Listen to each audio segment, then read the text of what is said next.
The warriors have an essential role in Guild of Guardians, because they are the best at balance a solid amount of health with a really solid amount of damage and some really good skills. So essentially they are the perfect mix and will make you really happy with them in the front line. Okay, so the warriors are essential, but what are the best warrior in the game? Well, in today's video I will show you the best 5 warriors in Guild of Guardians, and I will even give away one of them. If you want to enter inside the giveaway and win a free guardian, it's super easy, just drop a like, a comment and activate the notification bell so that you will not miss my future videos and giveaways. And now let's jump right into the 5 best warrior in Guild of Guardians. So let's start from the bottom of our top 5, and there is Corvus, that is an Umbrus warrior and is totally free to play since he's from the Core 1 set and you can just get him super easy inside the game. So you literally will pay nothing for get him, and he's still a really solid free to play warrior. Actually it's the second best one, because there will be even another one that I will show you later that is even better. He will be the only guardian without an endless gear, and this is even why he is top 5 and not a bit higher. Corvus is pretty good because thanks to his skill he can push actually a really solid amount of damage. That, remember, the warriors still push a lot of damage even if they are a bit tanky. So the first skill is Whirlwind, that is an AoE, so is his ultimate, where it makes up to 185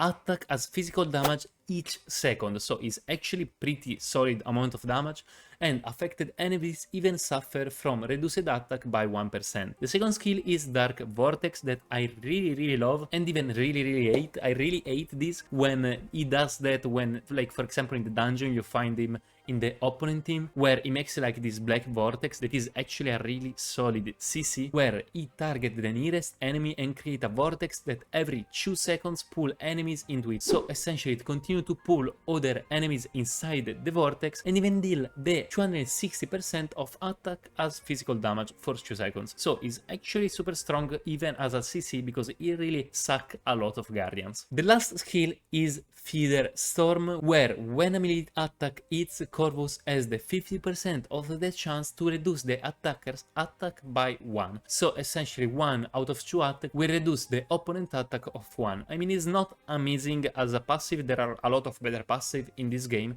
but still is a solid skill, even most importantly if you can target your opponent carry like a Derista, where if you start to reduce a lot air damage it can be pretty juicy. As you can see, both of the skill scale on attack, so I would for sure equip as gear a bit of attack, even still a bit of health, because as we remember the warriors still got a tanky a bit, but I would probably go on Corvus a bit more on damage, because I see him mostly as a DPS than instead a tank. In the top 4 we have Gwyn, that is actually a pretty solid warrior from Idris and is a founder, and it has a kinda balanced kit from damage and even CC, because her ultimate is an AoE where she will create a tornado that moves slowly into the field, dealing 260% of the attack as physical damage, so still pretty solid amount of damage in all those warriors, and even causes slow the movement speed for 5 seconds. To be honest, it is not the best ultimate in the game, but it's still pretty solid. The second skill is Rogue Seize, that is a CC. I actually like this skill a lot, even more with the endless gear that we show you, where essentially she target enemy in front arc and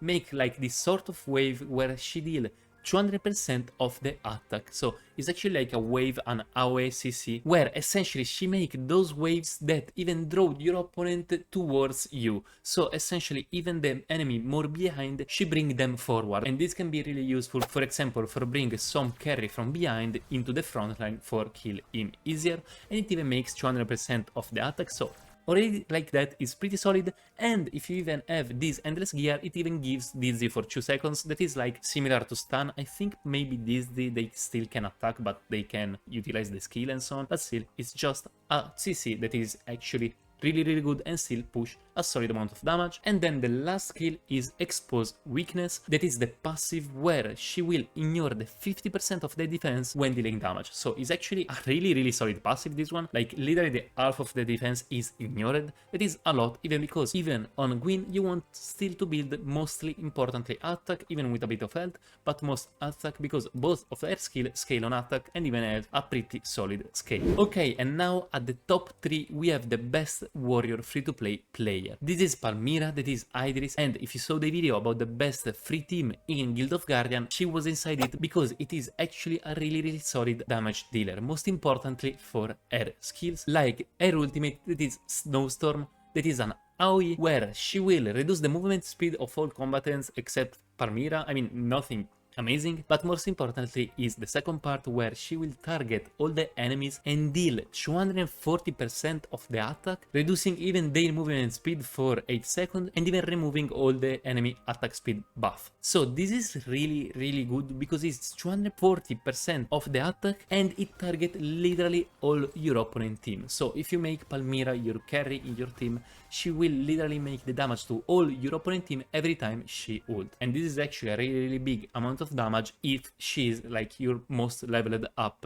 guardian. The second skill is Wrath of Frost, where she will target a random enemy, so only one, dealing 245% of the attack as physical damage and reducing their attack speed by 10% for 8 seconds. So Palmyra is all of that, like she makes damage and in the meantime even reduce speed, movement speed, pretty solid, have more effect. And then for each 1% reduction on the attack speed, she even increase the damage by 2%. So essentially, since she reduces of 10%, it will be 20% or even more if it proc multiple times. This effect can even be stacked, so it can really sum up and start to make a really huge amount of damage. And this is even why Palmyra can be the carry in your team if you are a free-to-play player, obviously. The last skill is Armor of Ice, that is her passive, where every 4 seconds she gains the ability of negate a single negative effect. It's actually pretty good if you play against someone that utilizes a lot of effect. If not, it's pretty bad, but still is a really solid situational passive. And guys, Palmyra will be the guardian that I will be giving away, so remember to enter inside the giveaway down below because it's totally free and you can win a free guardian. Okay, and now let's go in the top 2, where we have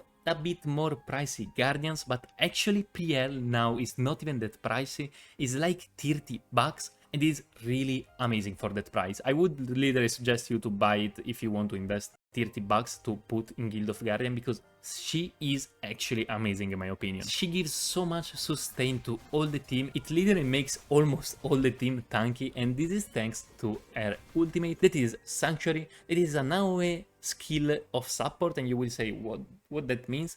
Essentially, she supports literally all your team because all the allies gain a shield equal to 260% of the attack of Priel for 8 seconds. That's huge because it's literally a huge amount of shield, and this can even make damage if removed. It will make true damage equal to the amount of the shield power remaining. So it can even make a pretty solid amount of damage, but most importantly, it literally make all your team almost immortal, 260% of the attack as shield to everyone. The second skill is Righteous Fury, that essentially will deal 280 of the attack as physical damage, so literally almost 300% the physical damage, and on top of that, Priel will even gain the effect of Sanctuary, so essentially it means that Priel will gain the shield up to 260 of her damage, so 300% of the damage plus 300% almost of the shield, like it's literally amazing. The last skill is Reinforced, that is a passive, is air passive, where essentially Priel every 8 seconds get the Sanctuary effect, so another time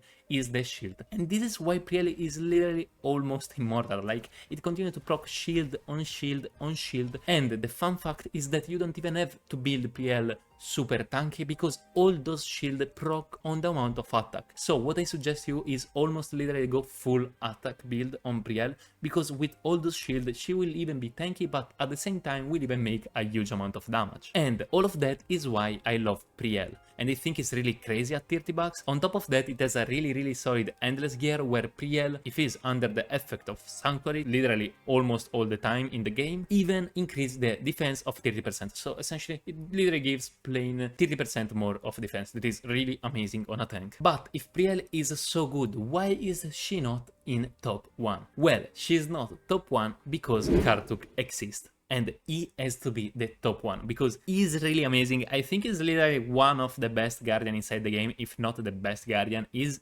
really amazing. With his skills, it combos super well, both the tankiness, even with the last stand, even literally stay immortal for a bit, and on top of that, it literally push a huge amount of damage for being a warrior. He is a Terra warrior, and his ultimate is Rampage, that is an AoE, where essentially it's a bit hard to understand from how it's written, but I will even show you the clip. So attacks twice at 100% of the attack for 3 seconds, perform AoE attacks every 0.5 seconds at 95% of the attack.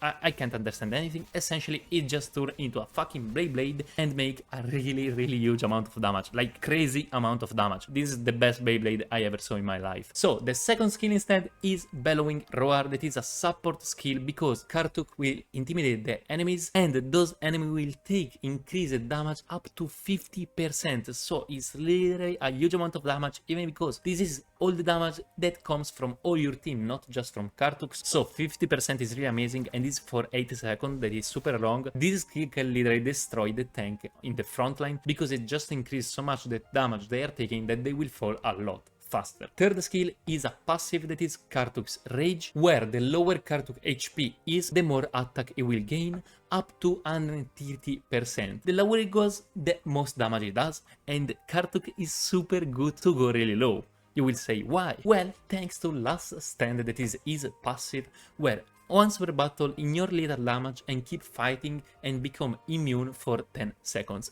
So he'll just go like literally in fucking Tryndamere mode, like in League of Legends, where he just never dies for 10 seconds and make a huge amount of damage thanks to the scale of attack, so he will have even 130% of attack more, and if you even have the ultimate, it will just make literally a huge amount of damage. And if all those skills were not enough, where actually they are, because they are literally super good, he has even an amazing gear.